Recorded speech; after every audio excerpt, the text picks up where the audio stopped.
नमस्कार मित्रों, स्वागत है आप सभी का एक बार फिर से हमारे द नोटबुक आईएएस के इस चैनल पे, जहाँ पे हम द हिंदू करंट अफेयर्स के बारे में देखते हैं। जो देश दुनिया से संबंधित सारी महत्वपूर्ण खबरें, इंपॉर्टेंट आर्टिकल्स और एडिटोरियल्स होते हैं, उसको हम यहाँ पे बड़े विस्तार से कवर करते हैं, जो आपके एग्जाम पॉइंट ऑफ व्यू से बहुत इंपॉर्टेंट होती है। और आज हमारा जो है गणतंत्र दिवस है, इसके लिए मैं आप सबको बहुत बहुत बधाई देती हूँ। तो इसी के साथ हम चलते हैं, अपनी आज के करंट अफेयर्स की शुरुआत कर लेते हैं। देख लेते हैं हमारे द हिंदू में क्या क्या निकला हुआ है। देखिए दोस्तों, मैं इससे पहले एक बात कहना चाहूँगी आप लोगों से कि जो है, आपको अगर आप किसी चीज़ के लिए डिटरमाइंड हो, कोई चीज़ करनी है आपको, तो आप ना किसी की सुनो मत, क्योंकि हेटर्स आपको हर जगह मिल जाएंगे। इससे हमें अपनी चीज़ों को जो है डाउन ट्रोडन नहीं करनी है, ठीक है। क्योंकि हम जब कुछ कर रहे होते हैं तो कुछ लोगों को वो चीज़ अच्छी लगती है, कुछ लोगों को वो चीज़ बुरी लगती है। हालांकि ये भी नहीं है कि हम हर किसी की बात को नकार दें, ये भी बात सच नहीं है। लेकिन हम हर किसी की बात को भी लेकर के अगर चलेंगे तो हम सिर्फ उन्हीं चीज़ों में उलझे रह जाएंगे और हम अपने आप को इम्प्रूव नहीं कर पाएंगे। हमें बातें उन्हीं की सुननी होती हैं जिनकी बातों से ये हो कि हाँ, हम अपने आप को इम्प्रूव कर सकते हैं। जो हमारे रियल के वेल विशर्स होते हैं, हम उन्हीं की बातों को सुन सकते हैं। देखिए दोस्तों, अगर हम बहुत अच्छे से अच्छा भी काम करें, आज के टाइम पे लोग गांधी जी को भी गालियां देते हैं। आज के टाइम पे आप देखेंगे कि भगवान राम के भी हेटर्स हैं, ऐसा नहीं है कि नहीं है। तो हम ये नहीं कह सकते किसी ने बहुत अच्छा काम किया हो और उसके हेटर्स ना हो सकते हैं, आराम से हो सकते हैं, ज़्यादा नहीं होंगे तो कम होंगे, लेकिन होंगे ज़रूर। ठीक है दोस्तों, तो इसी के साथ में चलिए हम शुरुआत करते हैं। बाकी और जो लोग हैं, जो कुछ भी ऐसा है, मैं उनको कहना चाहती हूँ कि आप लोग भी मेहनत करिए, आप लोग भी आगे बढ़िए। ऑल द बेस्ट विशेस आप लोगों को। चलिए इसी के साथ में हम देख लेते हैं हमारे द हिंदू में आज के क्या क्या इंपॉर्टेंट आर्टिकल्स हैं। देखिए दोस्तों, हम यहाँ पे एक क्वेश्चन के मैप के क्वेश्चन से स्टार्ट करते हैं। वो हम आपको यहाँ पे क्वेश्चन देंगे, जो हम आपको जाकर ये उसका एक हमारा आर्टिकल भी होगा जिसको हम डिस्कस करेंगे, जो कि बहुत ही इंपॉर्टेंट होगा हमारे एग्जाम के पॉइंट ऑफ व्यू से। तो पहले हम देख लेते हैं हमारे आज के जो है आर्टिकल्स क्या हैं। ये हमने एक ऐड किया है, आज हमारा जो है 26 जनवरी है, तो हमारे पीआईबी से एक संबंधित ये अभियान लॉन्च हुआ है, पीआईबी में निकला हुआ है, जो हमारे उपराष्ट्रपति जी ने लॉन्च किया हुआ है। तो यहाँ पे हम इसको देखेंगे। हमारा संविधान हमारा सम्मान अभियान चलाया है, उन्होंने लॉन्च किया है। पहले आर्टिकल है हमारे हिंदू का, Hindu temple existed at Gyanvapi mosque site, ASI survey report. इसको देखेंगे हम, ये न्यूज़ क्या निकली हुई है। हिंदू टेम्पल से जो हमारा ज्ञानवापी का है वाराणसी का, लगातार वो बहुत दिनों से खबरों में बना हुआ है। लोग उसको कहते हैं कि यहाँ पे हिंदू मंदिर था, बाद में यहाँ पे जो है मॉस्क बना दिया गया, मस्जिद बना दिया गया। तो उससे संबंधित एक न्यूज़ आई है, उसमें जो है एक टेक्नोलॉजी का यूज़ हुआ है। वो टेक्नोलॉजी के बारे में यहाँ पे हम देखेंगे कि वो टेक्नोलॉजी, क्योंकि ये पहले पेज की न्यूज़ है तो वो बहुत ज़्यादा इंपॉर्टेंट होती है हमारे एग्जाम के पर्सपेक्टिव से। तो अगली न्यूज़ होगी हमारी, पद्म विभूषण की घोषणा कर दी गई दोस्तों। पद्म विभूषण फॉर पद्म सुब्रमण्यन, वेंकैया, चिरंजीवी, वैजयंती माला, इन लोगों को पद्म विभूषण दिया गया है। इसके बारे में भी हम देखेंगे। उस दिन हमने जो है भारत रत्न के बारे में डिस्कस किया था, आज हम पद्म विभूषण और जो आगे के हमारे अवार्ड्स हैं, नागरिक सम्मान है जो हमारी सरकार देती है, उसके बारे में आज हम यहाँ पे देखेंगे। चौपी वोटर्स, ये एक आर्टिकल द हिंदू में निकला था एक दिन पहले, लेकिन ये न्यूज़ कंटिन्यूसली सारे के सारे जो है जो न्यूज़पेपर्स हैं उसमें कवर की जा रही। तो हमने सोचा यहाँ पे आपको वो इंपॉर्टेंट आर्टिकल है तो आपका छूटने ना पाए, उसको हम यहाँ पे कवर कर दें। एक है हमारा लिमिट्स एंड बॉर्डर्स, ये बीएसएफ से और पंजाब के स्टेट से रिलेटेड न्यूज़ है। ये भी हर आर्टिकल में आप देखेंगे कि बीएसएफ और जो स्टेट्स हैं उनके बीच का जो डिस्प्यूट है वो चल रहा है काफ़ी टाइम से, तो वो भी निकल रहा है। तो इसको भी हमने यहाँ पे कवर किया हुआ है। What is the legal dispute over AMU's minority status, ये बहुत इंपॉर्टेंट आर्टिकल निकला हुआ है जिसमें माइनॉरिटी स्टेटस के बारे में भी हम यहाँ पे देखेंगे। हमने इसके पहले वाले भी द हिंदू में फॉलो अप किया हुआ है, यहाँ पे भी हम देखेंगे इसको। अगली होगी हमारी news, British museum to return royal treasures looted from Ghana. इसके बारे में हम थोड़ा सा देखेंगे, बहुत छोटी सी न्यूज़ है, हमारे थोड़ी सी इंटरेस्ट जोन की न्यूज़ है। Higher education enrolment rose by 19 lakh in 2021-22 government सर्वे ने जो है हायर एजुकेशन के बारे में रिपोर्ट आई है, इसके बारे में भी हम यहाँ पे देखेंगे। तो चलिए दोस्तों, इसी के साथ में हम देख लेते हैं कि हमारी आज की न्यूज़ से शुरुआत करते हैं। हम देखते हैं पहले हमारा क्वेश्चन क्या है। क्वेश्चन है हमारा दोस्तों, reunion island is located in which ocean. Reunion island is located in which ocean? Atlantic ocean, Pacific ocean, Indian ocean, Arabian ocean. ठीक है दोस्तों, ये काफ़ी इंपॉर्टेंट आइलैंड है। और आज ये आइलैंड मैं आपको बता दूं, ये फ्रांस का आइलैंड है। यहाँ पे हमारे फ्रांस के जो है हमारे रिपब्लिक डे पे उनको जो है एज अ गेस्ट बुलाया गया है। तो ये जो है फ्रांस का आइलैंड है, तो ये काफ़ी इंपॉर्टेंट आइलैंड हो जाता है एग्जाम के लिए। हमने यहाँ पे आपको एक क्वेश्चन दे दिया है प्लेस इन न्यूज़ के हिसाब से, और इसको हम हिंदी में एक बार देख लेते हैं। रीयूनियन द्वीप किस महासागर में स्थित है? अटलांटिक महासागर, प्रशांत महासागर, हिंद महासागर और अरब महासागर। ठीक है दोस्तों, तो चलते हैं इसी के साथ में हम जो है शुरुआत कर लेते हैं। और हमारा जो है रिपब्लिक डे स्पेशल ऑफर चल रहा है आपके लिए हमारे टेस्ट सीरीज पे, जो 22 से 26 जन आज लास्ट डेट है दोस्तों। तो जा करके जल्दी से परचेज कीजिए हमारे टेस्ट सीरीज को, क्योंकि आज इसके डिस्काउंट की लास्ट डेट चल रही है और आपको 30 अप टू 50% का डिस्काउंट मिल रहा है। तो जल्दी से जाइए और इसको परचेज कीजिए, क्योंकि आज इसकी जो है लास्ट डेट है दोस्तों। तो चलिए इसी के साथ में हम शुरुआत कर लेते हैं अपने आर्टिकल्स की। पहला आर्टिकल क्या है हमारा दोस्तों, एक सेकंड में आपको जो दिखाने वाली थी दोस्तों, हाँ ये हमारा संविधान हमारा सम्मान अभियान चलाया हमारे उपराष्ट्रपति ने डॉक्टर अंबेडकर इंटरनेशनल सेंटर में, जो कि न्यू दिल्ली में है, वहां पे। और इसका उद्देश्य क्या है? इसका उद्देश्य ये है कि जो लोग हैं, सुनील जी, अरे पॉइंट्स कहाँ गए? तो हमारा ये है कि हमारे उपराष्ट्रपति जी ने लॉन्च किया हुआ है हमारा संविधान हमारा सम्मान अभियान, लॉन्च किया हुआ है डॉक्टर अंबेडकर इंटरनेशनल सेंटर में, जो कि न्यू दिल्ली में है हमारा। इसका उद्देश्य क्या है? इसके तहत हाशिए पर रहने वाले समुदायों को कानूनी रूप से सशक्त बनाकर उन्हें न्याय तक पहुंच प्रदान करने का प्रयास किया जा रहा है। इसका उद्देश्य ये है, हमारा 75वां गणतंत्र दिवस चल रहा है दोस्तों। आज 26 जनवरी 1950 को जो है ये लागू हुआ था हमारा संविधान, और हमने जो है इसको अडॉप्ट कब किया था? ये जो है 26 नवंबर 1949 को हमने अपने संविधान को अडॉप्ट किया था। आप देखेंगे जो है आपका प्रियम्बल जो है सारी चीज़ों को बताता है, आप वहाँ जाकर के प्रियम्बल को देख सकते हैं। और इसी के साथ में मैं आपको बताना चाहूँगी कि फ्रांसीसी जो गेस्ट हैं हमारे यहाँ पे आरडी ये रिपब्लिक डे के परेड पे, इमैनुअल मैक्रों। तो हम इसके साथ में ये देख लेते हैं कि हमारे संविधान में फ्रांस से क्या लिया गया है। स्वतंत्रता, समानता और बंधुत्व, जो स्वतंत्रता और समानता बंधुत्व का जो लाइन है ये हमारी उठाई गई है कहाँ से? ये फ्रांस के जो है कॉन्स्टिट्यूशन से लिया गया है, क्योंकि फ्रांस की जब जो है वहाँ पे आज़ादी और रिवोल्यूशन, वहाँ पे फ्रांस की क्रांति चली थी, तो वहाँ पे स्वतंत्रता, समानता और स्वतंत्रता, समानता और बंधुत्व, इन 3 शब्दों को काफ़ी मान्यता दी गई। तो वहाँ से उठाया गया है हमारे संविधान में स्वतंत्रता, समानता और बंधुत्व, equality, liberty and fraternity, equality, liberty and fraternity. तो ये जो है फ्रांस से संबंधित हमारे कॉन्स्टिट्यूशन में जो चीज़ है वो मैंने आपको यहाँ पे बता दी है। तो इसी के साथ में देखते हैं हमारा 75वां गणतंत्र दिवस चल रहा है, इसी के उपलक्ष्य में हमारा संविधान हमारा सम्मान अभियान लॉन्च किया गया है। इसका उद्देश्य हमारे संविधान के, ये 1 वर्ष तक चलाया जाएगा। इससे जो है हमारे जो संविधान की महत्वपूर्ण बातें हैं, उसके जो सबसे मूल बातें हैं, उन चीज़ों को लोगों तक उसकी जानकारी पहुंचाना और लोगों तक न्याय पहुंचाना, ये सारी सुविधाएं उपलब्ध कराना हमारा इसका जो है उद्देश्य है। इसी के तहत जो है डिजाइन किया गया है न्याय तक पहुंच योजना की उपलब्धि पुस्तिका, न्याय तक समग्र पहुंच के लिए नवोन्मेषी समाधान डिजाइन करना, दिशा नाम की जो है पुस्तिका का वो किया गया, लॉन्च किया है, ने भाषणी का विमोचन किया और इग्नू ने न्याय विभाग के साथ अपने सहयोग को औपचारिक रूप दिया। ठीक है, सबको न्याय, हर घर न्याय के बारे में बताया, जिसका उद्देश्य सामान्य सेवा केंद्रों के ग्राम स्तरीय उद्यमियों के माध्यम से ग्रामीणों को जोड़ना और उन्हें सबको न्याय प्रतिज्ञा पढ़ने के लिए प्रेरित करना है।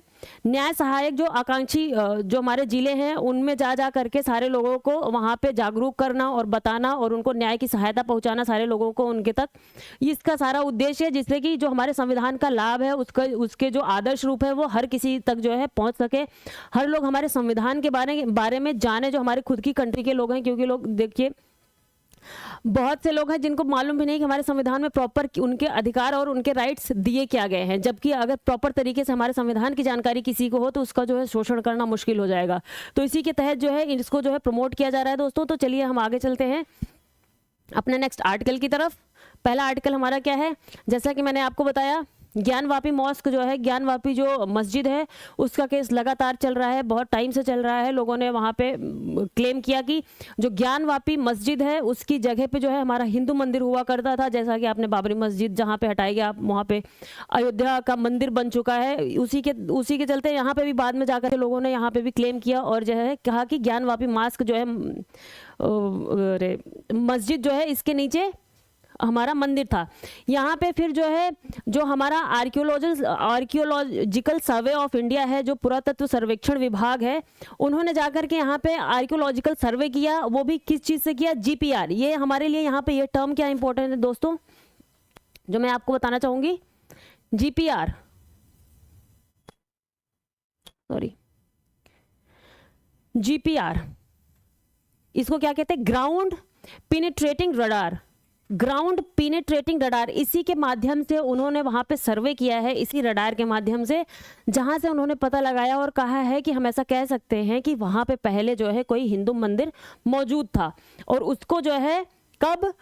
1676-77, कब? 1676-77 में औरंगजेब के टाइम पे जो है वहां पे ज्ञानवापी मस्जिद का निर्माण कर दिया गया था। तो इसी के चलते ये काफ़ी न्यूज़ में बनी हुई है हमारी ज्ञानवापी मस्जिद।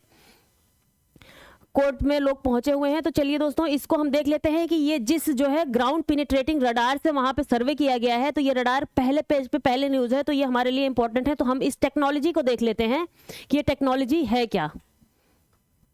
ठीक है दोस्तों, तो ये टेक्नोलॉजी क्या है?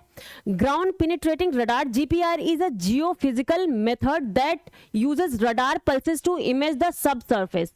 ये जो ग्राउंड पिनिट्रेटिंग रडार होता है, ये क्या करता है? बिना किसी भी डिस्ट्रक्शन के वहां पे अगर ये ले जाकर के लगा देते हैं, तो इसमें से कुछ पल्सेस निकलती हैं, जो पल्सेस सीधे जाकर के नीचे ग्राउंड के अंदर जाकर के ये पता लगाती हैं कि वहां पे पहले से कोई चीजें थी कि नहीं थी। इसको इस तरीके से डिजाइन किया गया है जिससे कि हमें पता लग जाता है, बिना किसी वहां पे खुदाई किए हुए, बिना वहां पे कोई चीजों को जो है नुकसान पहुंचाए हुए उस जगह की, हम वहां पे डायरेक्टली इन पल्सेस के माध्यम से जाकर के पता लगा सकते हैं वहां पे क्या चीज थी क्या नहीं थी। It is a non intrusive, जैसा मैंने आपको बताया कि इसको हमें इंट्रूजन नहीं करना पड़ेगा धरती के अंदर में, हम ऊपर से ही देखेंगे।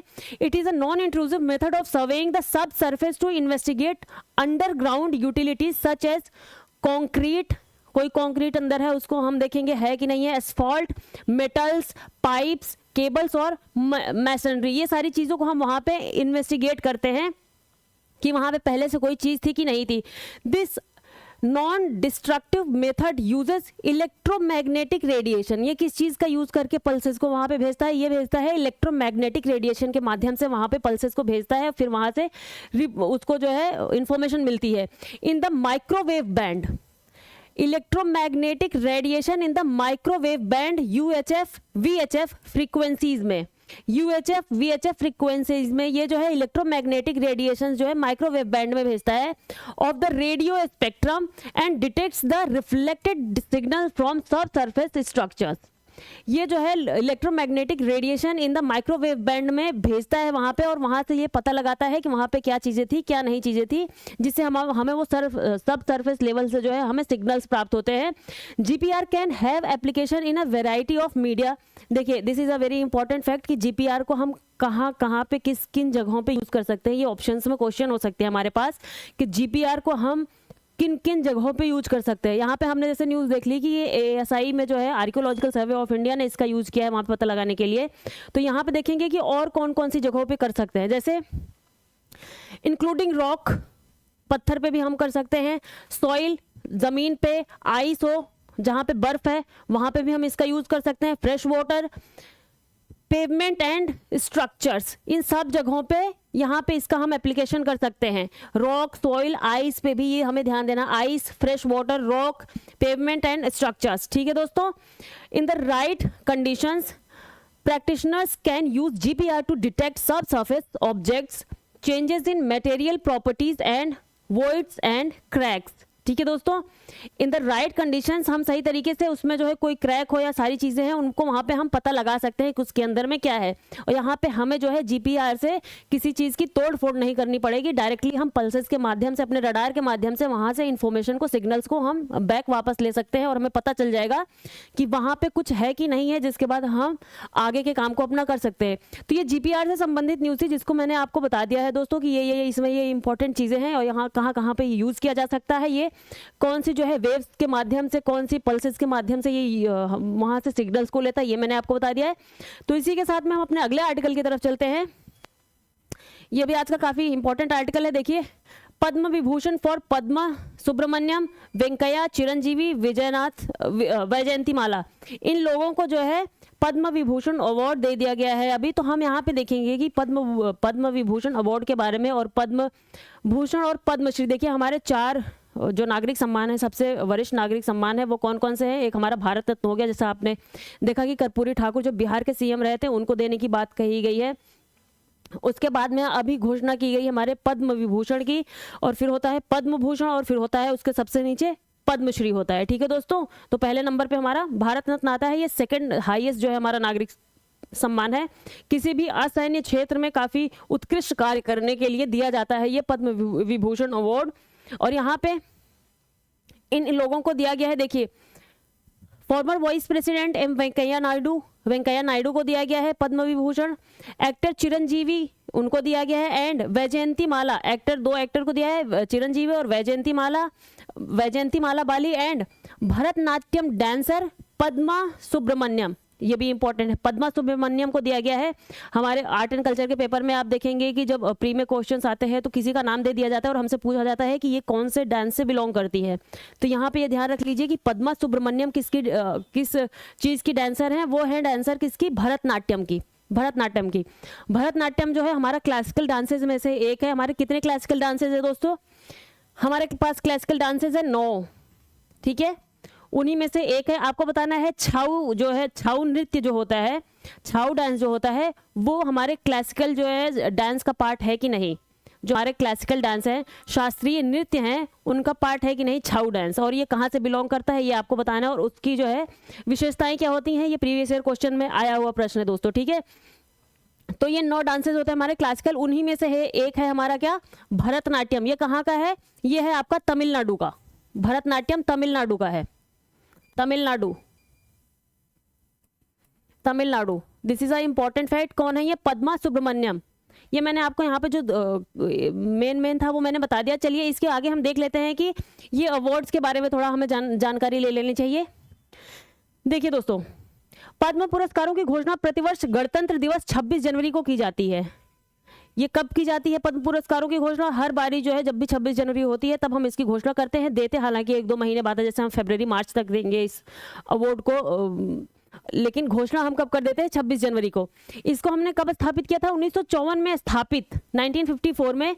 यह भारत के सर्वोच्च नागरिक सम्मानों में से एक है। जैसा मैंने आपको बताया 4 हमारे सर्वोच्च नागरिक सम्मान है। इसका उद्देश्य क्या है, यह ऐसी सभी विषयों गतिविधियों के क्षेत्रों में उपलब्धियों की पहचान करता है जिनमें सार्वजनिक सेवा का तत्व शामिल हो। ये किसी भी क्षेत्र में जो है कंट्रीब्यूट करने वाले लोगों को दिया जाता है, चाहे वो आगे हम देखेंगे कि कौन कौन से क्षेत्र है। श्रेणियां क्या है, ये पुरस्कार 3 श्रेणियों में दिए जाते हैं। पद्म विभूषण असाधारण और विशिष्ट सेवा के लिए दिया जाता है। पद्म विभूषण किस लिए, असाधारण और विशिष्ट सेवा के लिए। पद्म भूषण दिया जाता है आपका उच्च क्रम की विशिष्ट सेवा के लिए, और पद्मश्री दिया जाता है आपका प्रतिष्ठित सेवा के लिए किसी भी क्षेत्र में। ठीक है दोस्तों, तो पद्म भूषण और पद्मश्री के बाद पद्म पुरस्कारों के पदानुक्रम में पद्म विभूषण सर्वोच्च सम्मान है। ये सेकेंड हाईएस्ट सम्मान है हमारा, जो है नागरिक सम्मान है, सेकेंड हाईएस्ट। ठीक है दोस्तों, संबंधित क्षेत्र, किन किन क्षेत्रों में ये पुरस्कार दिए जाते हैं, वो कौन कौन से क्षेत्र हैं यहाँ पे देखिए। ये है कला, सामाजिक कार्य, सार्वजनिक मामले, विज्ञान और इंजीनियरिंग में भी, व्यापार और उद्योग में, चिकित्सा, साहित्य एवं शिक्षा, खेल, सिविल सेवा आदि। ये असैनिक पुरस्कार है हमारे। ठीक है दोस्तों, और इसकी चयन प्रक्रिया क्या होती है, चयन प्रक्रिया पद्म पुरस्कार समिति, ये पद्म पुरस्कार समिति होती है, और ये पुरस्कार पद्म पुरस्कार समिति द्वारा की गई सिफारिशों के आधार पर प्रदान किए जाते हैं। यही समिति, पद्म पुरस्कार समिति जो होती है, यही कुछ नामों की सिफारिश करती है कि किनको किनको मिलना चाहिए, तो उसी के आधार पर जो है इन पुरस्कारों को दिया जाता है। और इस पद्म पुरस्कार की समिति, पद्म पुरस्कार समिति का गठन कौन करता है, हर वर्ष हमारे प्रधानमंत्री द्वारा किया जाता है पद्म पुरस्कार समिति का गठन। किसके द्वारा, प्रधानमंत्री द्वारा। और पद्म पुरस्कारों को देता कौन है, राष्ट्रपति देते हैं। ठीक है दोस्तों, ये पुरस्कार भारत के राष्ट्रपति द्वारा आमतौर पर प्रतिवर्ष मार्च और अप्रैल के महीने में प्रदान किए जाते हैं। रिकमेंड कौन करता है, पद्म पुरस्कार समिति, जिसको बनाते हैं हमारे प्रधानमंत्री। क्योंकि आप देखेंगे हमारे कॉन्स्टिट्यूशन में हर चीज में भी आप देखेंगे कि जो हमारा राष्ट्रपति होता है वो किसकी सलाह पर काम करता है, सहायता और सुझाव पे काम करता है, वो होता है हमारा जो है प्रधानमंत्री की। ठीक है, तो कहीं पे भी कोई काम होगा तो वो अकेले नहीं करेगा, वहां पे आप समझ लीजिए प्रधानमंत्री आएंगे ही आएंगे। ठीक है दोस्तों, तो चलिए चलते हैं हम अपने नेक्स्ट आर्टिकल की तरफ। ये काफ़ी इंपॉर्टेंट आर्टिकल निकला हुआ है। Choppy waters, India and the Maldives must persist with quiet diplomacy to resist ties. ठीक है दोस्तों, अभी क्या है कि आप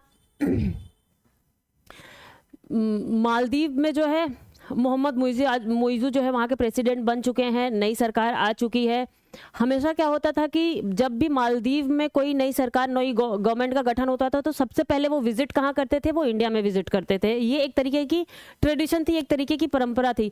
इस बारी क्या हुआ कि वो तुर्की चले गए, सऊदी अरेबिया चले गए और जो है चाइना चले गए, लेकिन अभी तक इंडिया नहीं आए हैं वो। तो इसको देखते हुए टेंशन थोड़ी सी ज़्यादा बढ़ी हुई हैं, क्योंकि बीच में जब प्रधानमंत्री मोदी जो है लक्षद्वीप चले गए थे, वहाँ से उन्होंने टूरिज्म को प्रमोट करने के लिए 2 तारीख को जो है फोटोज़ वगैरह डाली थी। तो मालदीव के कुछ मिनिस्टर्स ने प्रधानमंत्री के खिलाफ और हमारी कंट्री के खिलाफ कुछ उल्टा सीधा बोल दिया था, कुछ उल्टा सीधा ट्वीट कर दिया था। उसके चलते जो है हमारे इंडियंस के भी सेंटीमेंट बहुत ज़्यादा जो है टच हो गए, और उन्होंने फिर जो है काफ़ी तरीके से जो है बायकॉट मालदीव्स टूरिज्म और ये सब करके उन्होंने जो है हैशटैग चलाना शुरू कर दिया इंडियंस ने, और ऊपर से बुली करना भी एक तरीके से शुरू कर दिया। तो वहाँ के भी जो मिनिस्टर्स हैं, ऑफिशियल्स हैं, जो प्रेसिडेंट हैं, उन लोगों को, वहाँ के लोगों को, जो नॉर्मल लोग हैं, उनको भी बुरा लगा कि हमारी कंट्री को इस तरीके से ये लोग बुली कैसे कर सकते हैं। वहाँ के जो है प्रेसिडेंट ने कई बार ये चीज़ों को कहा भी कि आप लोग हमें बुली कैसे कर सकते हैं, हम छोटे कंट्री थोड़ी है, छोटे कंट्री है, तो इसका मतलब ये नहीं कि कोई भी हमें बुली कर सकता है। ठीक है दोस्तों, तो ये सारी चीज़ें थी। इसी बीच में क्या हुआ कि जो चाइना का रिसर्च वेसल है, चाइना का जो रिसर्च वेसल है वो जो है, रिसर्च वेसल कौन सा, शिप शियांग यांग होंग O3, ये कई दिनों से जो है आपके फ्रंट पेज पे इस जो है रिसर्च वेसल के बारे में जो है चल रहा था। तो शिप शियांग यांग होंग O3 जो है इसके बारे में चल रहा था। ये रिसर्च वेसल थी चाइना की। ये अभी इंडियन ओशन में इस टाइम पे, ये कहा जा रहा है कि फरवरी जो है शुरुआत में पहुंच जाएगी आपके मालदीव्स में, और वहाँ पर रिसर्च वगैरह काम करेगी। तो इंडिया को इस चीज़ का जो है अंदेशा रहता है कि ये रिसर्च वेसल होती है, एक तरीके का जासूसी का काम करती है, स्पाइंग का काम करती है। तो श्रीलंका में भी बहुत बारी जो है ये चीज़ें चलती रही थी, चाइना जाता रहा था श्रीलंका में, वहाँ पे उन्होंने जो है अपने रिसर्च वेसल्स को लगा रखी थी। तो इंडिया ने इसके मद्देनज़र काफ़ी ज़्यादा अपनी आवाज़ उठाई थी कि श्रीलंका ऐसा ना करे। तो श्रीलंका ने 2024 से इन चीज़ों को जो है बंद कर दिया अपने यहाँ पे, कि अब 2024 से ऐसी कोई रिसर्च वेसल हमारे यहाँ पे नहीं आएगी। तो ये एक अच्छा कदम माना जा सकता है हालांकि। और इसी के साथ में ये रिसर्च वेसल को लेकर के यहाँ पे भी जो है इंडिया ने अपनी नाराज़गी जाहिर करी शियांग यांग होंग O3 को लेकर के। तो फिर जो मालदीव सरकार थी उन्होंने कहा कि ये, उनका एक ट्वीट आया कि हम जो है ये कोई रिसर्च के पर्पज़ से नहीं आ रहे हैं, ये बस यहाँ पे आएंगे, जिनका जो रोटेशन वाला काम होता है कि यहाँ पे आया, यहाँ के जो पर्सनल और वहाँ के भी लोग वहाँ पे काम करते हैं, चाइना के भी लोग डेवलपमेंट वगैरह, तो इन सब चीज़ों का और चीज़ों का नॉर्मल करके यहाँ से ये चले जाएंगे, यहाँ पे रिसर्च वगैरह का काम नहीं करेंगे। तो इसके चलते हम ये जो है इस चीज़ को थोड़ा सा अब ये मान सकते हैं कि हाँ कम से कम मालदीव ने जो है हमारी थोड़ी सी बात को सुना। तो ये सारी चीज़ें हम यहाँ पे देख रहे थे कि हमारा एक हाइड्रोग्राफी अग्रीमेंट था जो मालदीव के साथ में था, अब जो है उसको रिन्यू करने से मना कर दिया मालदीव ने। हमारा हाइड्रोग्राफी अग्रीमेंट क्या था, उसके साथ में जो इंडिया की फर्स्ट पॉलिसी थी, है इंडिया फर्स्ट पॉलिसी, जब मालदीव की जो है पहले इंडिया फर्स्ट पॉलिसी थी और इस टाइम पे जो है इंडिया आउट की पॉलिसी जो है वो अपना रखा है। उन्होंने अपने कैंपेन में भी इंडिया आउट को काफ़ी ज़्यादा प्रमोट किया, और मुइज़ू को सभी जानते हैं कि वो काफ़ी ज़्यादा प्रो चाइना है, चाइना की तरफ उनका झुकाव है, लेकिन हम इतना नहीं जानते थे कि इतना ज़्यादा उनका झुकाव हो जाएगा। और हमारी गवर्नमेंट लगातार मालदीव के साथ में कन्वर्सेशन में बनी हुई है कि हम इसको फ्री फॉल में नहीं छोड़ सकते हैं कि एकदम से ही छोड़ दिया और जो होगा देखा जाएगा, तो चीज़ें और ज़्यादा ख़राब हो जाएंगी। जैसे श्रीलंका के साथ में हमने लगातार बातचीत करके जो है उनको एक तरीके से ये परसुएट कर दिया कि हाँ उन्होंने अब जो है रिसर्च वेसल्स को वहाँ पे आने पे मना कर दिया। तो चाइना ने जो है अपना दूसरी जगह खोज ली, वो है अब मालदीव कि हम यहाँ पे अपना रिसर्च वेसल ले जाएंगे। तो इसके चलते हमारे जो है मिनिस्ट्री है, हमारे प्रधानमंत्री वो दिसंबर में जो है मुइज़ू से मिले थे, और अभी जयशंकर प्रसाद जो है वहाँ पर जाकर के उनके विदेश मंत्री से मिल करके आए थे। ये रिसेंट की न्यूज़ है। हम उनसे लगातार बातचीत अपनी बनाए रखे हुए हैं, जिससे कि चीज़ों को हम थोड़ा सा अपने कंट्रोल में ला सके और अपने तरीके से थोड़ी सी चीज़ों को मोल्ड कर सके। तो लेकिन ये जो हाइड्रोग्राफी अग्रीमेंट था, इसके बारे में मैं आपको बता दूं, हमारा मालदीव के साथ में हमेशा से चलता आया है और उसको जो है रिन्यू करने से मना कर दिया। ये पहले इनकी इंडिया फर्स्ट की पॉलिसी थी, ये hydrography agreement with India citing national security, इन्होंने अपने नेशनल सिक्योरिटी जो राष्ट्रीय सुरक्षा है उसको देखते हुए इन्होंने जो है इसको उसके हाइड्रोग्राफी एग्रीमेंट को मना कर दिया कि अब जो है इसको हम रिन्यू नहीं करेंगे। ये हाइड्रोग्राफी एग्रीमेंट था क्या? ये agreement, the hydrography survey agreement was signed on June 8, 2019। 8 June 2019 को हमने जो है साइन किया था मालदीव के साथ में ये hydrography agreement. Indian prime minister visit to the Maldives 8 June 2019 को। Under the agreement India was allowed to conduct a comprehensive study of the island nations territorial water, मतलब वहाँ पे जो आइलैंड था वहाँ की जो टेरिटोरियल वाटर है, आसपास का जो पानी है वहाँ पे, विच इंक्लूड्स रीफ्स, जो रीफ्स होती हैं, लगून होती हैं, कोस्ट लाइन्स होती हैं, ओशन होती है, ओशन करेंट्स होती है, इन और टाइड वगैरह होती है, इन सब में तो रिसर्च वगैरह का, रिसर्च एंड डेवलपमेंट का काम, रिसर्च एंड डेवलपमेंट के काम के लिए और वहाँ पे कॉम्प्रहेंसिव स्टडी के लिए हमने जो है ये एग्रीमेंट किया हुआ था। कॉम्प्रहेंसिव हाइड्रोग्राफी एग्रीमेंट हमने उनके साथ में किया था, जो कि बाद में उन्होंने रिन्यू करने से मना कर दिया है। The third joint hydrography survey by the Indian navy and the Maldives national defence force, Maldives की कौन सी फोर्स है? Maldives national defence force MNDF was carried out by an Indian naval ship investigator INS investigator from 19th January to 26 February 2023।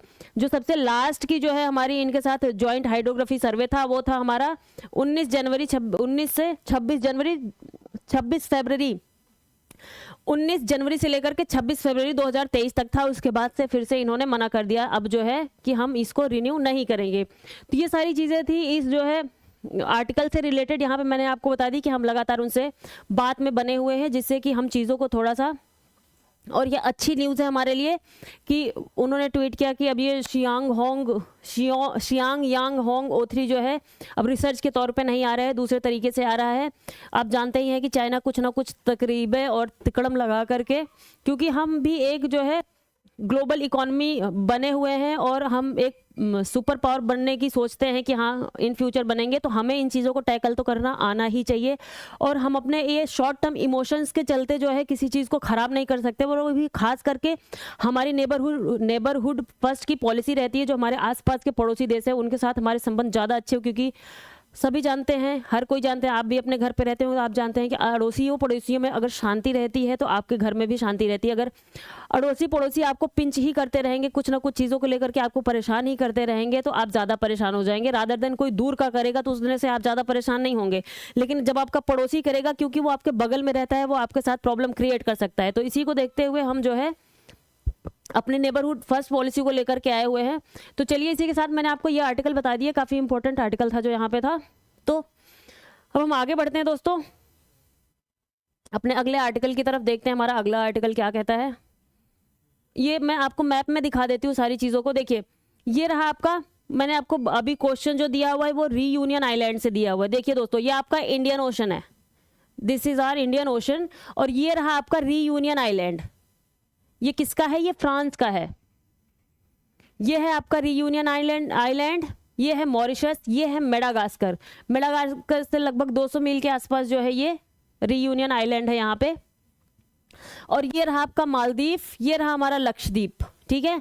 ये रहा श्रीलंका, यहीं पे जो है पाक स्ट्रेट है हमारा, श्रीलंका और इंडिया के बीच में ये है हमारा पाक स्ट्रेट, PAL के जिसकी स्पेलिंग होती है पाक स्ट्रेट दोस्तों, पाक स्ट्रेट है। और यहीं पे ये इधर ये रहा इधर पाक बे, और इधर जो है गल्फ ऑफ मन्नार है। गल्फ ऑफ मन्नार और पाक बे को ही जोड़ने का काम करता है हमारा पाक स्ट्रेट। और वहीं पे मैंने आपको बताया हुआ है कि जो डुगोंग होती है, डुगोंग, ये रिवाइज कर लीजिए, डुगोंग जिसको हम सी काऊ बोलते हैं, समुद्री गाय बोलते हैं, जो कि वेजिटेरियन होती है, वहाँ के जो वीड्स होती है समुद्र की वो खाती पीती है, तो उसको हम सी काऊ बोलते हैं, समुद्री गाय बोलते हैं। उसी का पहला जो है सबसे पहला कंजर्वेशन पार्क बना हुआ है, ठीक है। यहाँ पे कहाँ पे बना हुआ है? ये पाक बे में बना हुआ है, ठीक है दोस्तों। तो मैंने आपको बता दिया, आप देख लीजिए, अपना क्वेश्चन को सही कर लीजिएगा। क्या सही कर लीजिएगा? रीयूनियन आइलैंड कहाँ पे है? ये रहा। फ्रांस तो इधर है, इधर यहाँ से जो है उसका जो है ये आइलैंड है यहाँ पे रीयूनियन, ये रहा रीयूनियन, ठीक है दोस्तों। और ये रहा हमारा इंडिया, ठीक। चलते हैं आगे हम। और ये सेशेल्स आइलैंड, आपने कई बार न्यूज़ में देखा होगा, सेशेल्स आइलैंड भी जो है काफ़ी न्यूज़ में रहता है ठीक, ये ब्रिटिश इंडियन ओशन टेरिटरी है ये सारी यहाँ पे। ठीक है दोस्तों, चलिए चलते हैं आगे। मैंने आपको, हम डेली बेसिस पे कोई ना कोई मैप यहाँ पर लेकर के आते हैं जिससे कि आपकी मैप की भी थोड़ी सी तैयारी ठीक ठाक होती रहे। तो यहाँ पे हम डेली बेसिस पे देखते रहेंगे तो चीज़ें हमारे दिमाग पे बैठती रहेंगी, क्योंकि मैप वगैरह की चीज़ें ऐसी होती हैं जब हम कंटिन्यूअसली उसको देखते हैं तभी हमें वो चीज़ें याद होती हैं। हम सोचेंगे कि हमें कोई फैक्ट दे दे एक किताब में लिख करके ये कहाँ पे है, कहाँ पे कहाँ पे, और हम उसको रट लें तो लॉन्ग टर्म तक हमें याद नहीं होने वाली। जब हम चीज़ों को एक बार समझ लेते हैं ना तो चीज़ें हमारे दिमाग में बैठ जाती हैं, और फिर वो जो है अगर एग्जाम में आता भी है तो हम किसी ना किसी तरीके से उसको अच्छे से समझ लेते हैं कि हाँ ये हमने कहीं ना कहीं देखा था और ये यहाँ पे होगा। ठीक है दोस्तों, ये भी न्यूज़ काफ़ी टाइम से कई न्यूज़पेपर में आपने देखा होगा बनी हुई है। वो क्या है, लिमिट्स एंड बॉर्डर्स। जो बीएसएफ है हमारी, उसका जो ज्यूरिसडिक्शन है उसको बढ़ाने की बात जो है गवर्नमेंट ने कर दी, बढ़ाया था 2021 में जो है लेकर के आई थी वो। तो उसके चलते जो पंजाब की सरकार है उन्होंने सुप्रीम कोर्ट में आर्टिकल 131 के तहत जा कर के वहाँ पे लिटिगेशन कर दिया है, याचिका दायर कर दी है कि इसको जो है हमारे जो स्टेट का ज्यूरिसडिक्शन है उसमें हम इंट्रूजन मानेंगे सरकार की तरफ से, क्योंकि बीएसएफ जो है सेंट्रल गवर्नमेंट की फोर्स है और जो स्टेट की पुलिस होती है वहाँ की लॉ एंड ऑर्डर का काम होता है वो स्टेट का होता है। तो सेंट्रल गवर्नमेंट की जो पुलिस फोर्स है अगर वो वहाँ पे उसकी टेरिटरी में जाकर के लॉन्ग टर्म ज़्यादा दूर तक अपना प्रभुत्व बनाएगी तो ये एक तरीके से वहाँ के लॉ एंड ऑर्डर और वहाँ के पुलिसिंग पे जो है निगेटिवली इम्पैक्ट करेगा। बात क्या हुई थी, बात हुई थी कि जो बीएसएफ बॉर्डर सिक्योरिटी फोर्स है इसमें 2021 में गवर्नमेंट ने इन अक्टूबर 2021 centre had issued a notification under the provisions of the BSF act. BSF act कब था आपका, 1968 का है शायद से, हाँ 1968 का बीएसएफ एक्ट है। इसके तहत उन्होंने क्या किया था कि आप देखेंगे जो बॉर्डर है जो इंडिया है, एक सेकेंड, जैसे ये इंडिया है आपका, देखिए दोस्तों ये इंडिया है आपका, तो इसके जो बॉर्डर एरियाज हैं ये इधर का पूरा राजस्थान का हो गया, इधर गुजरात हो गया, जो अदर कंट्रीज से लगते हैं जहाँ पे, तो वहाँ पे बीएसएफ लगी हुई होती है। गुजरात हो गया, पंजाब हो गया, इधर नॉर्थ ईस्ट के सारे एरियाज में, इधर ये त्रिपुरा, मेघालय, असम, इन सारे एरियाज में भी जो है हमारी बॉर्डर सिक्योरिटी फोर्स लगी हुई होती है। बस ये नेपाल में पहले डीएसएस भी लगी होती थी, बाकी एरियाज में जो है बीएसएफ बॉर्डर सिक्योरिटी फोर्स लगी होती है। लगभग वहीं पे कोई भी आना जाना हो बॉर्डर से, कोई भी इलीगल कार्रवाई हो तो उसको वहां पे वो देखती है और उसको सॉल्व करने का काम करती है। तो बात यहाँ पे ये थी कि जो ये 3 स्टेट है पंजाब, वेस्ट बंगाल एंड असम, पंजाब, वेस्ट बंगाल और असम, इनमें पहले क्या था कि 15 किलोमीटर के एरिया में बीएसएफ रहती थी, लेकिन उसको बढ़ा करके बाद में इन्होंने कर दिया 50 किलोमीटर का दायरा बढ़ा दिया, 15 से बढ़ा करके इन्होंने 50 कर दिया। और जो गुजरात था, गुजरात का पहले 80 किलोमीटर का दायरा बीएसएफ के अंडर में आता था, जिसको कम करके जो है सरकार ने इसी 2021 के अमेंडमेंट के तहत में उन्होंने उसको 80 से घटा करके 50 में कर दिया, 50 किलोमीटर कर दिया, 80 किलोमीटर से घटाकर 50 किलोमीटर कर दिया। किसका, गुजरात का कर दिया। और जो वेस्ट बंगाल, पंजाब और असम था, इनका जो है 15 किलोमीटर पहले था, 15 किलोमीटर से बढ़ा करके जो है इन्होंने 50 किलोमीटर का दायरा जो है बीएसएफ के अंडर में डाल दिया। ठीक है दोस्तों, तो इससे यहाँ पे काफ़ी ज़्यादा कॉन्फ्लिक्ट बढ़ गया कि हमारे यहाँ जो पंजाब का एरिया है 50 किलोमीटर का और बॉर्डर वाला एरिया, वहाँ पे काफ़ी डेंस सिटीज़ वगैरह है और सारे लोग वहाँ पे काफ़ी ज़्यादा रहते हैं। तो वहाँ पे लॉ ऑर्डर और जो है पुलिसिंग का काम, जो पुलिस होती है इन सबको मेंटेन करने का काम हमारी राज्य का होगा। इसको लेकर के फिर जो है पंजाब की गवर्नमेंट पहुँच गई और इसी का साथ दिया है, वेस्ट बंगाल ने भी उसी के ही पक्ष में है। ठीक है दोस्तों, तो ये जो है मैटर है, और मैटर इसके साथ में वो आर्टिकल 131 के तहत गए हुए हैं वहाँ पे सुप्रीम कोर्ट में। तो सुप्रीम कोर्ट जो भी डिसीजन देगी ये फिर जो है एक माइलस्टोन ही आप कह लीजिए, माइलस्टोन साबित होगा कि हाँ वहाँ पे क्या करना चाहिए, क्या नहीं करना चाहिए। ये सारी की सारी अभी सुप्रीम कोर्ट के हाथ में है कि वो किस तरीके का डिसीजन देगी। ठीक है दोस्तों, तो हम यहाँ पे देख लेते हैं, उन्होंने याचिका दायर करी है किसके अंडर में, आर्टिकल 131 कॉन्स्टिट्यूशन का हमारा आर्टिकल है। और वो आर्टिकल क्या कहता है, original jurisdiction of the supreme court between the government of India and one और मोर।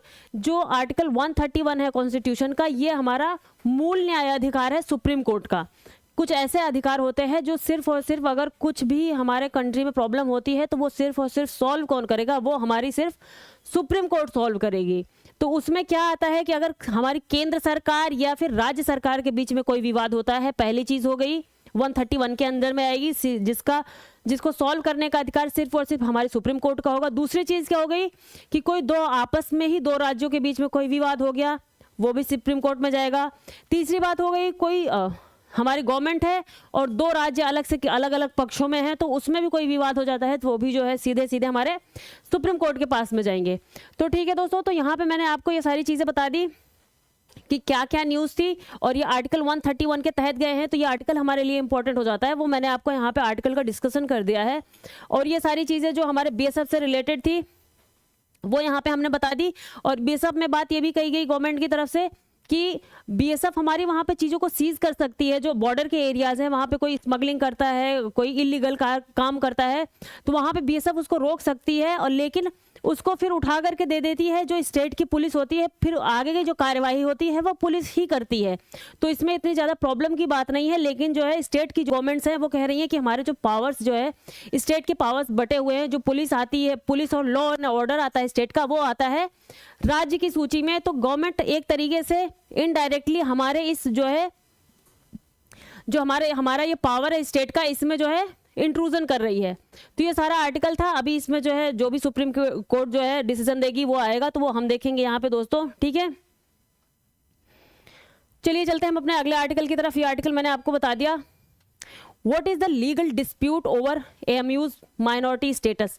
ये कल भी हमने फॉलो अप किया था और आज भी हम देख रहे हैं इस पर अच्छा खासा आर्टिकल निकला हुआ है, जिसमें पूरे के पूरे डिटेल के साथ में आर्टिकल निकला हुआ है। तो ये आर्टिकल हम यहाँ पे देख लेते हैं। आर्टिकल में क्या चीजें हैं आप देख रहे हैं। एएमयू अलीगढ़ मुस्लिम यूनिवर्सिटी जो है वो काफी टाइम से, लगभग 56 साल का विवाद है ये।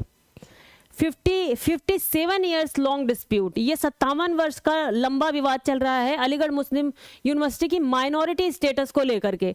तो यहाँ पे हम उसकी माइनॉरिटी स्टेटस की चीजों को लेकर के देख लेते हैं। बात क्या है कि 7 जज bench of the supreme court led by the chief justice of India DY Chandrachud hearing the 57-year long dispute over the minority character of the Aligarh Muslim university. इसकी माइनॉरिटी कैरेक्टर को लेकर के अभी जो है वहां पे सुनवाई चल रही है सुप्रीम कोर्ट में 7 जज की बेंच के बीच में। What constitutes minority character, minority character में क्या आता है हम देखते हैं। कौन कौन सी चीजें माइनॉरिटी कैरेक्टर को बनाती है, जो अल्पसंख्यक कैरेक्टर है उसको। उसमें क्या आर्टिकल 31 जो हमारा आर्टिकल 30 है, ये किस में आता है, हमारे भाग 3 में आता है कॉन्स्टिट्यूशन के। भाग 3 क्या है, हम किस चीज से रिलेटेड है, ये रिलेटेड है हमारा फंडामेंटल राइट से रिलेटेड है, ठीक है दोस्तों। भाग 3 में आर्टिकल 31 आता है। ये क्या कहता है, ये सभी जो रिलीजियस और लिंग्विस्टिक माइनॉरिटीज होती हैं, जो धार्मिक और भाषाई माइनॉरिटीज होती हैं, उनको ये शक्ति देता है कि वो अपने जो है अपने फंडामेंटल राइट के तहत वो शक्ति देता है कि वो किसी भी तरीके का जो है एजुकेशनल इंस्टीट्यूशन अपने लिए बना सकती हैं और उसका जो है प्रशासन कर सकती हैं। 31 आर्टिकल क्या कहता है कि वो बना सकती हैं किसी भी एजुकेशनल इंस्टीट्यूशन को जो भी भाषाई और धार्मिक अल्पसंख्यक लोग हैं, और उसको जो है उसका प्रशासन कर सकते हैं। और इसी का है क्लॉज 2, इसका क्लॉज 2 है आर्टिकल 31 का। आर्टिकल 30 क्लॉज 2 क्या कहता है, आर्टिकल 30 का क्लॉज 2 क्या कहता है कि ensures the state maintains equality of treatment. लेकिन जो हमारा स्टेट है, जो हमारे राज्य है, वो सबके बीच में समान व्यवहार करेगा। जब वो किसी को अनुदान या ग्रांट्स वगैरह प्रदान करेगा तो वो वहाँ पे जो है ये नहीं देखेगा कि ये माइनॉरिटी स्टेटस का इंस्टीट्यूट है या मेजॉरिटी स्टेटस का इंस्टीट्यूट है, तो किसी में वो और सारे के सारे को ही समान तरीके से वो व्यवहार करेगा। ये हमारा क्या कहता है clause 2, ensures the state maintains equality of treatment in granting aid to all educational institutions irrespective of their minority status. किसको कौन सा माइनॉरिटी स्टेटस है उससे मतलब नहीं है गवर्नमेंट को, अगर वो किसी को ऐड देती है तो सबको बराबर तरीके से देखेगी। हमारा क्लॉज 30(2) कहता है आर्टिकल का, ठीक है दोस्तों।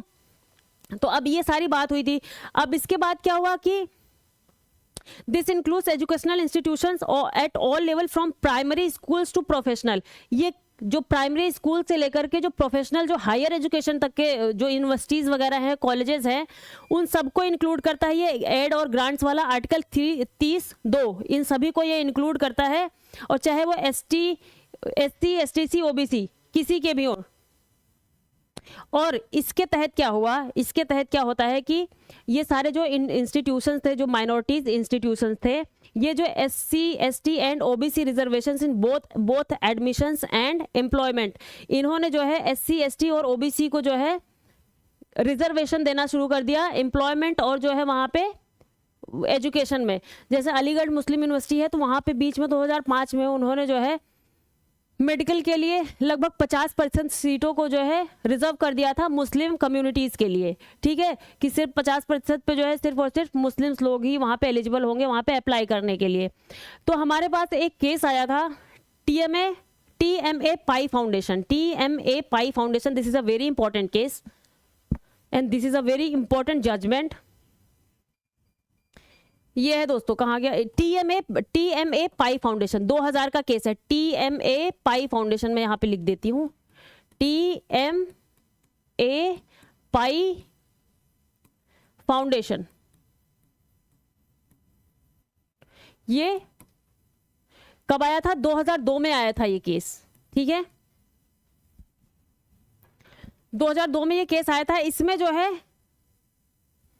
सुप्रीम कोर्ट ने क्या कहा था? सुप्रीम कोर्ट ने ये कहा था कि जो माइनॉरिटीज का स्टेटस होता है, जो अल्पसंख्यक का स्टेटस होता है, वो हम सिर्फ पूरे देश को देख करके नहीं करेंगे। वो क्या होगा, वो स्टेट के बेसिस पे होगा। अलग अलग स्टेट में अलग अलग जगहों पे कुछ कम्युनिटीज़ के लोग ज़्यादा हो सकते हैं, कुछ कम्युनिटीज़ के लोग कम हो सकते हैं। जैसे आप देखेंगे कि ऑल ओवर इंडिया देखेंगे आप, तो जो हिंदू कम्युनिटी की मेजॉरिटी है वो काफ़ी ज़्यादा है, अदर कम्युनिटीज़ की काफ़ी कम है। लेकिन आप किसी स्पेसिफिक स्टेट में जाएंगे, कहीं किसी स्पेसिफिक राज्य में जाएंगे, तो वहाँ ऐसा हो सकता है कि वहाँ पे जो हिंदू हैं वो माइनॉरिटीज़ में हो, जो अदर कम्युनिटी है वो जो है मेजॉरिटी में हो, ठीक है दोस्तों।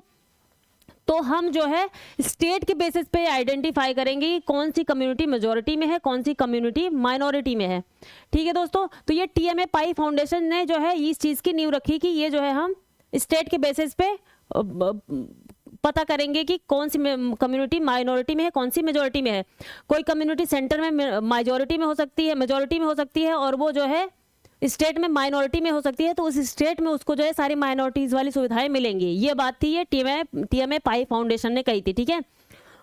What is the ground of the case?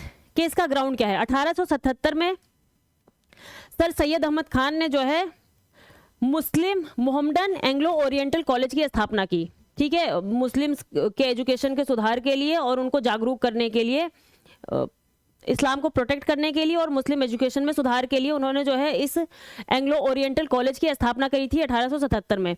The Aligarh Muslim university act 1920, 1920 का अलीगढ़ मुस्लिम यूनिवर्सिटी का एक्ट आता है, जिसमें बाद में जो है अलीगढ़ मुस्लिम यूनिवर्सिटी बना दी जाती है। जो ये होता है, क्या कहते हैं, मोहम्मडन एंग्लो ओरिएंटल कॉलेज को उसमें मर्ज करके अलीगढ़ मुस्लिम यूनिवर्सिटी बना दी जाती है। और बाद में जो कि इसको कहा जाता है कि एक्सक्लूसिवली मुस्लिम को रिप्रेजेंटेट करता है। ये रिप्रेजेंटेट किसको करता है, रिप्रेजेंट किसको करता है, एक्सक्लूसिवली मुस्लिम्स को रिप्रेजेंट करता है। बाद में 1965 में यहाँ का यूनिवर्सिटी कोर्ट होता है। यूनिवर्सिटी कोर्ट क्या, हर यूनिवर्सिटी का जैसे कोर्ट होता था पहले, कोर्ट में क्या होता है कि वो यूनिवर्सिटी से रिलेटेड सारे एडमिनिस्ट्रेशन को देखते हैं कि कितने लोग का रिजर्वेशन होगा, यहाँ पे कितनी सीट्स को जो है हम खाली छोड़ेंगे, और जो सारी चीज़ें होती हैं, एम्प्लॉयमेंट यहाँ पे किस मेजॉरिटी माइनॉरिटी या मेजॉरिटी के लोगों को देंगे, तो ये सारी चीज़ें जो है रिप्रेजेंट करता है यूनिवर्सिटी कोर्ट। बाद में 1965 में अमेंडमेंट करके जो है इसमें किसको जोड़ दिया गया, एग्जीक्यूटिव को उसमें डाल दिया गया, और president of India nominating members to the governing body, जो कि प्रेसिडेंट ऑफ इंडिया जो हमारे राष्ट्रपति होंगे वो कुछ लोगों को नॉमिनेट करेंगे, जो वहाँ यूनिवर्सिटी की कोर्ट में जाकर के बैठेंगे, वहाँ पे वो भी जो है साथ में डिसीजन लेने का काम करेंगे, ठीक है दोस्तों। इसी के साथ में क्या होता है कि आगे फिर से विवाद जो है बढ़ जाता है, इसके बाद से विवाद और बढ़ जाता है। फिर आता है 19, क्योंकि जाहिर सी बात है वो नहीं चाहते कि ऐसी चीज़ें हो, हमारा माइनॉरिटी स्टेटस हो तो वो ख़त्म ना होने पाए। तो 1967 में कौन सा केस आता है, ये आता है अजीज़ बाशा वर्सेस यूनियन ऑफ इंडिया का केस आता है सुप्रीम कोर्ट का। अजीज़ बाशा वर्सेस यूनियन ऑफ इंडिया, इन्होंने जो 1951 और 1965 के जो अमेंडमेंट थे उनको देखा, और इन्होंने इनको ये कहने से इन लोग का आर्ग्यूमेंट क्या था कि जो हमारा इंस्टीट्यूट है ये मुस्लिम ने ही इसको इस्टेब्लिश किया है, और जो है उसी के लिए ही ये होना चाहिए, और ये जो एग्जीक्यूटिव और ये मेंबर्स हैं इनको यहाँ पे नहीं होना चाहिए। तो लेकिन अजीज़ बाशा वर्सेस यूनियन ऑफ इंडिया में उन्होंने कहा कि नहीं, इन लोग का जो है आर्ग्यूमेंट, जो मुस्लिम यूनिवर्सिटी का आर्ग्यूमेंट है वो सही नहीं है, क्योंकि ये सारी चीज़ों को एस्टेब्लिश किसके द्वारा करवाया गया, ये establish not administered by the Muslim minority.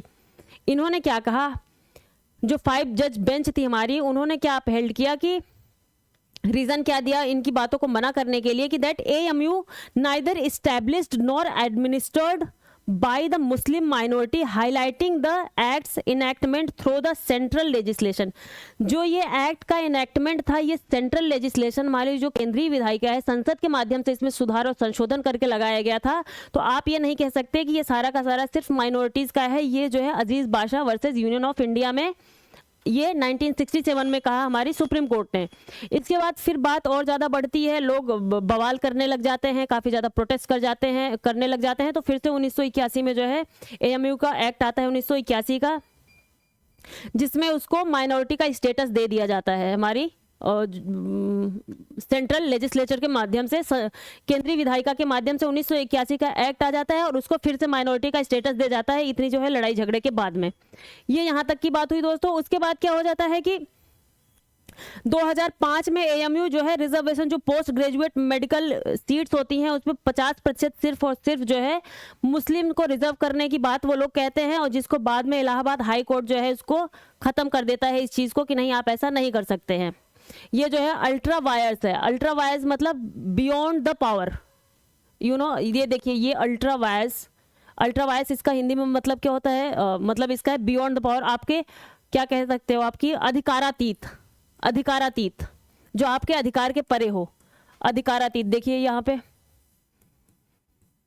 ये मैंने आपको एक वो कैब भी बताई है दोस्तों, अल्ट्रा वायर्स अधिकारातीत, बियॉन्ड पावर्स। इन्होंने क्या कहा, जब ये 50% की सीट रिजर्व करी थी 2005 में एएमयू ने, तो फिर जो है इलाहाबाद हाई कोर्ट ने कहा कि आपके अधिकार में आता है नहीं है, ये तो जो है सेंट्रल गवर्नमेंट के अधिकार में होगा, क्योंकि 1981 का जो एक्ट था उसके माध्यम से। ठीक है दोस्तों, तो फिर जो है फिर 2006 में जो है यूनिवर्सिटी चली जाती है, अपील करती है सुप्रीम कोर्ट में जा करके, अभी तक केस ये चल ही रहा है। वहाँ पे वो कहती है कि इसको जो है माइनॉरिटीज़ ने ही बनाया है, उन्होंने ही इस्टेब्लिश किया और उन्हीं के लिए ही ये बनाया गया है, तो हमारी माइनॉरिटीज़ के स्टेटस को ख़त्म ना किया जाए।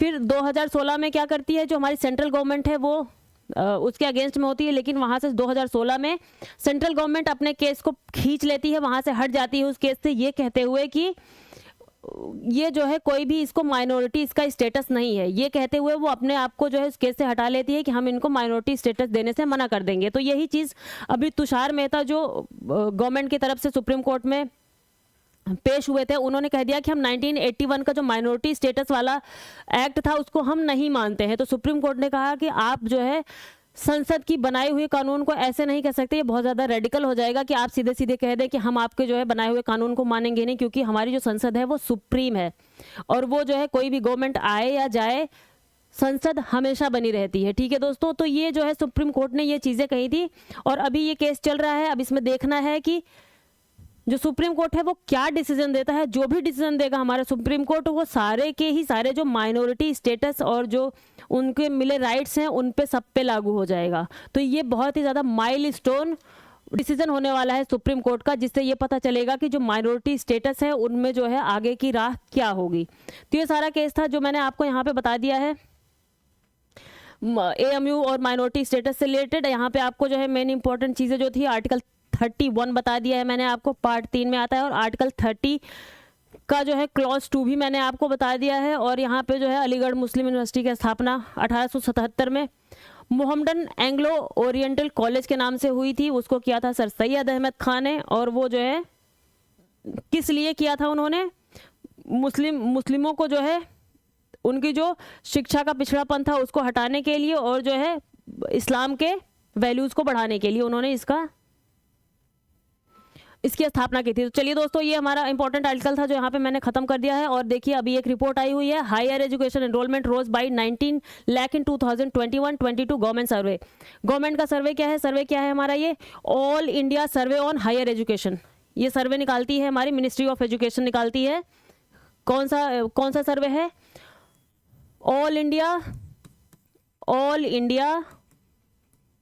All India higher education survey है हमारा ये।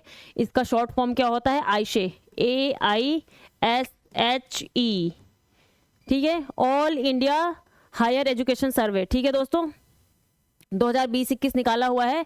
निकालता कौन है हमारा? मिनिस्ट्री ऑफ एजुकेशन निकालती, मिनिस्ट्री ऑफ एजुकेशन निकालती है ये रिपोर्ट। और इसमें क्या बताया गया है कि जो ओवरऑल एनरोलमेंट है हायर एजुकेशन का वो सिर्फ 2020-21-22 में ही 19 लाख तक जो है बढ़ा हुआ है। लेकिन अगर हम 14-15 के बेस से देखेंगे, 14-15 के बेस से देखेंगे तो ये काफ़ी ज़्यादा बढ़ा हुआ है। और इसमें भी हायर एजुकेशन में भी जो गर्ल्स हैं उनका पार्टिसिपेशन जो बॉयज़ हैं उनसे ज़्यादा हुआ है। ठीक है दोस्तों, the survey release by the ministry of education Thursday night, overall female enrollment increased to 2.7 crore in 2021-22 from 2.1 crore in 2020-21। जो 2020-21 में था वो 2.1 करोड़ था और वो बढ़ करके 2.7 करोड़ हो गया है, 07 करोड़ हो गया है इस टाइम पे लड़कियों का जो एनरोलमेंट है। और वहीं पे टोटल एनरोलमेंट क्या है? टोटल एनरोलमेंट कितना बढ़ा हुआ है? इंक्रीज टू नियरली 4.33, 2021-22 में 4.33 करोड़ हो गया, जो कि 4.14 करोड़ था 2020-21 में। और इसके दौरान 2014-15 से लेकर के अभी तक में जो है लगभग 91 लाख जो है एनरोलमेंट बढ़े हैं हमारे हायर एजुकेशन में। ठीक है दोस्तों, और उनमें से भी मैक्सिमम जो है कौन सी हैं? लड़कियों ने लिया हुआ है, लड़कियों ने बाजी मारी हुई है। देख रहे हैं आप हमारे लड़कियां जो है कितने ज़्यादा प्रोग्रेस कर रही हैं हायर एजुकेशन में। लेकिन फिर भी जो असर की रिपोर्ट थी इसके पहले भी वो बता रही थी कि जो प्राइमरी एजुकेशन पे, प्राइमरी स्तर पे और जो 10th 12th इन सब लेवल पे जो लड़कियां चाहती है, जैसे कोई 8th की लड़की है, मैक्सिमम लड़कियां चाहती हैं कि हम जो है साइंस बैकग्राउंड लेंगे, स्टेम लेंगे, जो मैथमेटिक्स होता है, साइंस होता है, इन सारे सब्जेक्ट्स को लेंगे। लेकिन बाद में क्या होता है, घर के प्रेशर की वजह से और उनका जो आप कह सकते हो कि जो टीनेज वाला जो टाइम होता है, प्यूबर्टी का जो टाइम होता है, घर वाले ये देखते हुए कि हमारी बच्ची बड़ी हो रही है तो इसको घर पर ही रख लो, मत पढ़ने के लिए भेजो, इन सब के चलते एक तो उन सब चीज़ों में वो एडमिशन भी नहीं ले पाती हैं। और हमारी जो सोसाइटी का थॉट प्रोसेस है कि लड़कियां यही काम कर सकती हैं, इनको जो है होम साइंस दिलवा दो, ये घरेलू काम बेहतर कर लेंगी, ये कर लेंगी, वो कर लेंगी, तो इस चलते जो है उस स्ट्रीम में ना जाकर के वो लड़कियां चली जाती हैं फिर आर्ट्स के स्ट्रीम में, ह्यूमैनिटीज़ के स्ट्रीम में। तो ये भी रिपोर्ट वहाँ पे बता रही थी। और हमारा PhD एनरोलमेंट भी बढ़ा हुआ है दोस्तों, ये भी काफ़ी बढ़ा हुआ है। और ऊपर से SC STs का जो एनरोलमेंट है, ST स्टूडेंट जो है वो भी जो है बढ़ चुके हैं। 27.1 लाख जो है, पहले क्या था 16.41 लाख था इनका हायर एजुकेशन में रिप्रेजेंटेशन, वो बढ़ के हो गया है 27.1 लाख हो गया है। ठीक है दोस्तों,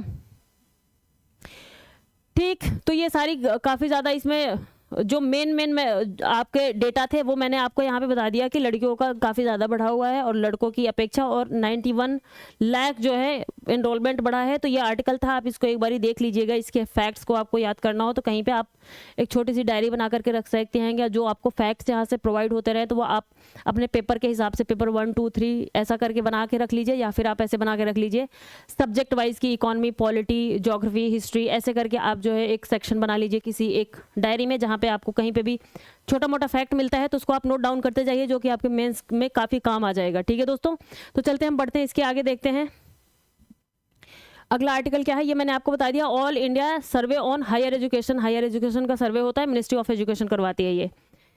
देखिए दोस्तों, ये बहुत ऐसी बड़ी सी न्यूज़ नहीं है, लेकिन मैं आपको यहाँ पे बस एक चीज़ दिखा रही हूँ कि the minors abuse by the German Protestant church, ये कितने हैं 9355। जो छोटे बच्चे होते हैं उनके साथ में एक होते हैं प्रोटेस्टेंट और एक होते हैं कैथोलिक, जो कि क्रिश्चियंस में होते हैं। हर जगह धर्मों में इतना बंटवारा है दोस्तों, इतना बंटवारा है कि हमें पहले, मैं जब छोटी थी तो मुझे लगता है मेरे धर्म में इतनी ज़्यादा कास्ट होती है, इतने ज़्यादा बंटवारा होता है कि ये कास्ट का, ऊपर से अगर कोई ब्राह्मण है तो ब्राह्मणों के भी अंदर बंटवारा है कि हाई लेवल का बंटवारा है, नीचे लेवल का। ऊपर से अगर कोई मुस्लिम है तो अब मुझे पता चला कि उनमें भी बंटवारा होते हैं, हाई लेवल के हैं, ये नीचे के हैं। क्रिश्चियंस हैं, उनमें भी बंटवारा है। मतलब हर जगह लोगों ने इस अपने बीमारी को हर जगह फैला रखा है, हर जगह वो मौजूद है, क्योंकि इंसान के अंदर वो जो बीमारी होती है ना वो जाती ही नहीं है छोटा और बड़ा करने की। तो ठीक है दोस्तों, यहाँ पे ये है, ये क्या है कि ये कैथोलिक जो लोग हैं, आपने एक मूवी का नाम सुना होगा स्पॉटलाइट, आई थिंक ये 2015 में मूवी आई थी, इसको ऑस्कर अवार्ड मिला था। ये इसी चीज़ पे ही बेस्ड मूवी थी कि वहाँ पे जो सेक्सुअल हैरेसमेंट होता है चर्च वगैरह में, उससे जो है बच्चों को उस रिपोर्ट को दिखाया था। वहाँ पे कुछ जर्नलिस्ट होते हैं जो इस चीज़ को बाद में पूरे के पूरे यूएसए में फैलाते हैं कि हाँ यहाँ पे बच्चों के साथ में एब्यूज़ हो रहा है।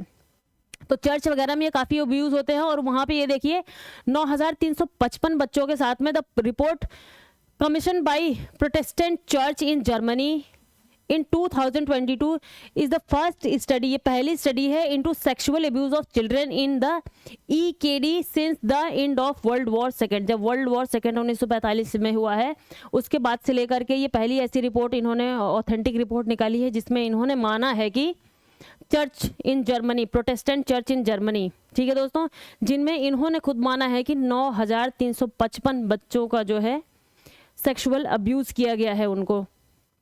आप देख सकते हैं इतनी तो रिपोर्ट आई हुई है, इसके बाद जो है कुछ लोगों ने बचा लिया होगा, नहीं पता चलने पाया हो, वो बातें अलग है।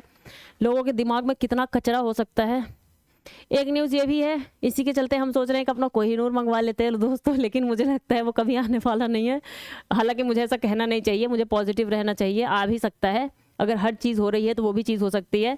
देखिए न्यूज़ क्या है, British museums to return royal treasures looted from Ghana. ये जो ब्रिटिशर्स थे ये जा करके इन्होंने न जाने कितनी चीज़ें कहाँ से लूट रखी हैं कि आज के टाइम पे ये जो है देने लग जाए ना तो मुझे लगता है पूरे के पूरे भिखारी हो जाएंगे, क्योंकि लूट करके ही इन्होंने अपनी पूरी की पूरी कंट्री बना रखी है। इतनी चीज़ों को लूटा इन्होंने। अभी जैसे ये न्यूज़ है कि ब्रिटेन जो घाना से, अफ्रीकन कंट्री है घाना, वहाँ से जो है इन्होंने जिन खजानों को लूटा था उनको ये फिर से जो है वापस करने वाले हैं वहाँ पे, और वो ब्रिटिश म्यूजियम में रखे हुए हैं।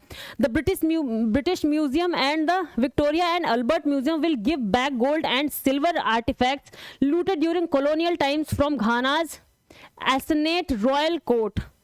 The deal for a long-term loan of the items comes as the international momentum grows for museum to restore African artifacts from former colonial powers.